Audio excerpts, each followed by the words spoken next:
Okay. Don't forget to subscribe.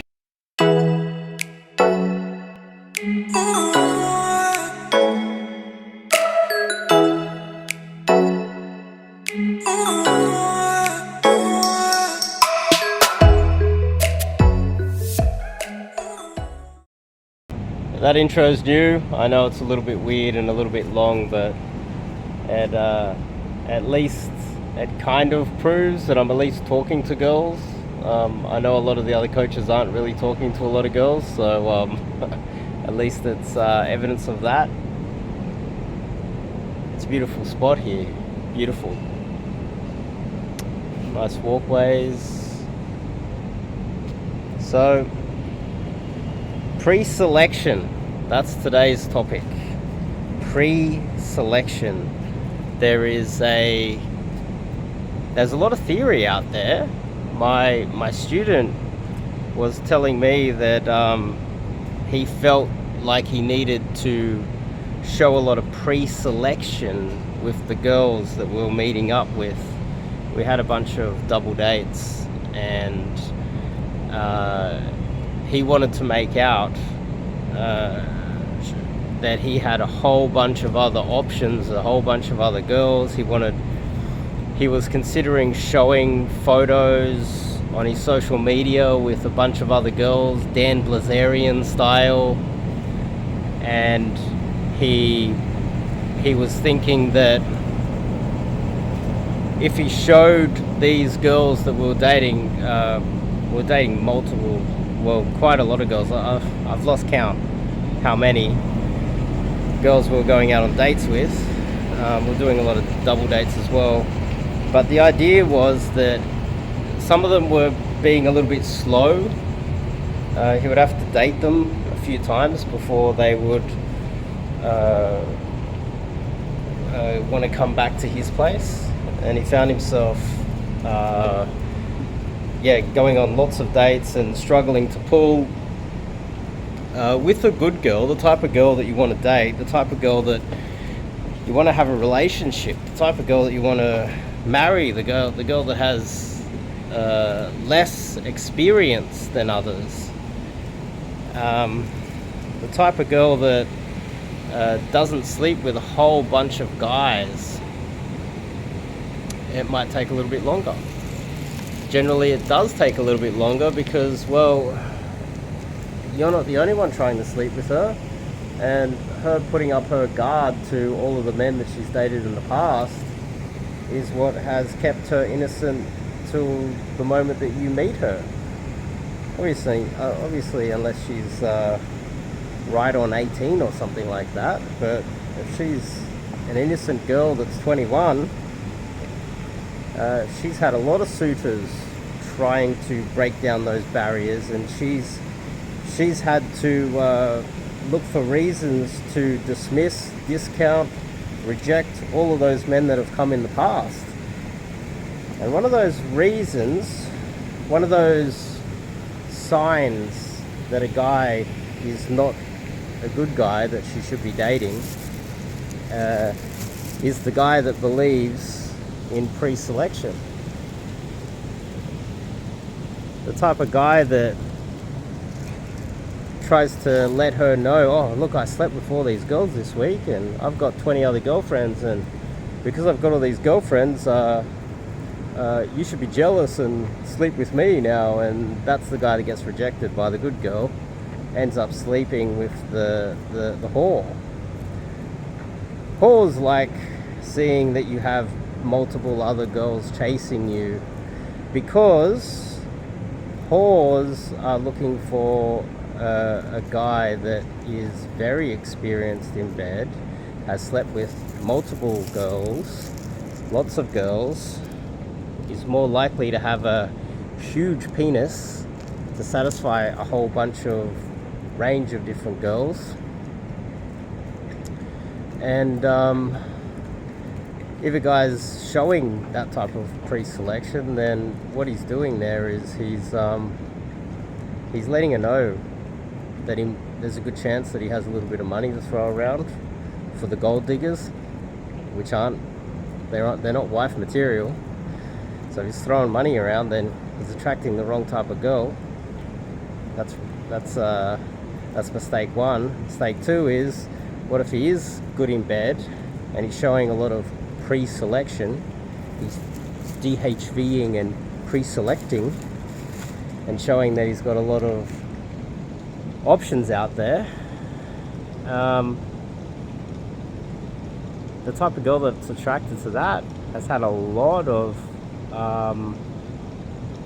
experience with other guys, slept with a lot of guys, jumped on the carousel, probably has a large vagina from getting wrecked so much that she has to try and find a guy that's projecting a lot of pre-selection. And if you feel the need to show pre-selection and you're faking it till you make it, then all you're doing is attracting not only gold diggers, because you might have to flash some money around, go down to the club and buy yourself a table and get photos with 20 girls, have multiple girls hang out with you all the time and be seen with multiple different girls all the time. So she knows that you're throwing a bit of cash around, one, and she knows two, that you're good in bed.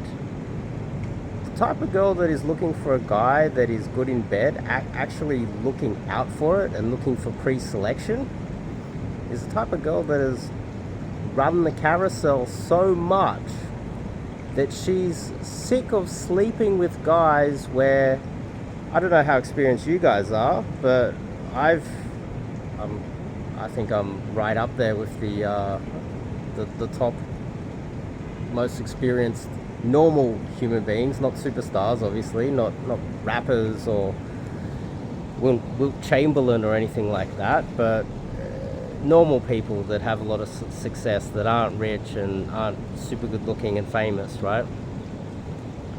There's been so many really hot girls that I've pulled not only from the nightclubs but through social circle, etc., where I've had some sort of status, and I've got them home and there's a large vagina there.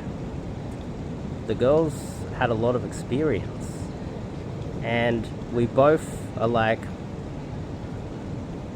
during sex, looking at each other like, I'm thinking to myself, you've run the cock carousel.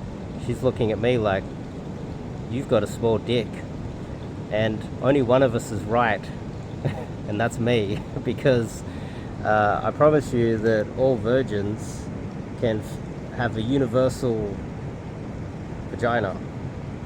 The cock carousel girls need a unique type of penis, a very large one. And if you're the type of guy that needs to go out there and get a lot of sex training, or get a sex expert to teach you how to do all of the stuff with toys and all that other stuff, you're just messing with whores. And you're going to struggle for the rest of your life if you're DHVing and messing with whores. If you make a hoa housewife, you're going to find yourself living in a world of pain, because they're the girls that destroy your life. They're the girls that are perpetually unsatisfied. And we go back to my experience, and I just look at them, I'm like, whoa. And they look at me, like, whoa. We have an agreement. She thinks the agreement is I've got a small dick, and I know that the agreement is that she's run the cock carousel. And we're happy to never see each other again. And so she's like, after that bad experience, I need to look for signs that the next guy I sleep with is better in bed and has at least 8 inches, and really thick. Now, where's she going to find that? She's going to start looking for pre-selection, logically, right? She's going to start thinking, okay, this guy's got photos with 20 girls. He's down the clubs all the time. This guy must be hung. So I better lock in one of those because the issue is, with every size upgrade that a girl gets, it gets a little bit more damage and she needs another size upgrade. Next year it's 9 inches. Next year after that it's 10 inches. And then there comes a point where she marries a guy and she just can't enjoy sex anymore, and that's where those stories come from. The guy that marries one of those girls and can't enjoy sex anymore. The guy that marries the girl that is inexperienced, they're the relationships that last. So I kind of went on a few tangents that are all connected here, and hopefully that makes sense. The ultimate point that I'm trying to make here is that the guys that talk about pre-selection and you need a photo with a lot of girls, they're just banging whores. If you want to bang whores, that's fine. Go down the red light district and buy yourself a $2 hooker. That's fine. Make a hoe a housewife. If you're looking for a real good girlfriend that hasn't run the carousel, isn't swiping right on Tinder every night, doesn't have STDs, doesn't have all the mental problems and issues with pair bonding and disrespecting men and having mental illnesses, all of these problems that are associated with running the carousel, large vagina, and looking for the type of guys that pre-select themselves by going out there and trying to make out that they're some sort of a player so they can attract women. These are the guys that get the wrong girls. These are the guys that they're all face. They're all, in Australia we call it all show and no go. The guy that turns up in a hired Ferrari and then goes home to a cardboard box to live in. You know, the guy that takes photos with girls in Hooters bars to try and make out he's a player and then goes home and searches Pornhub alone on his mattress sitting on milk crates.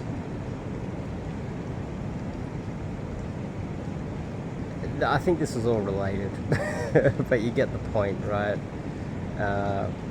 And the ultimate moral to this story is, firstly, you don't need to be pre-selecting. You're just going to attract whores. Two,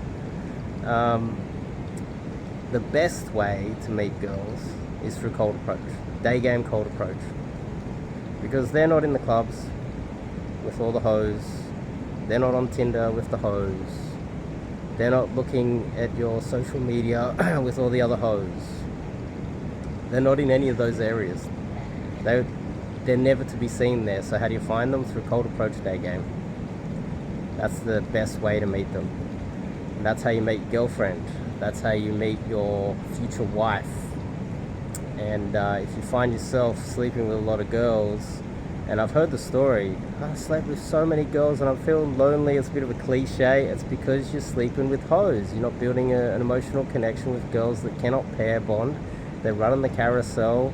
Every night you pull another one back and your entire pelvis falls into this black hole and you're like, whoa! You get sucked into the black hole. Trust me, I've been there a few times.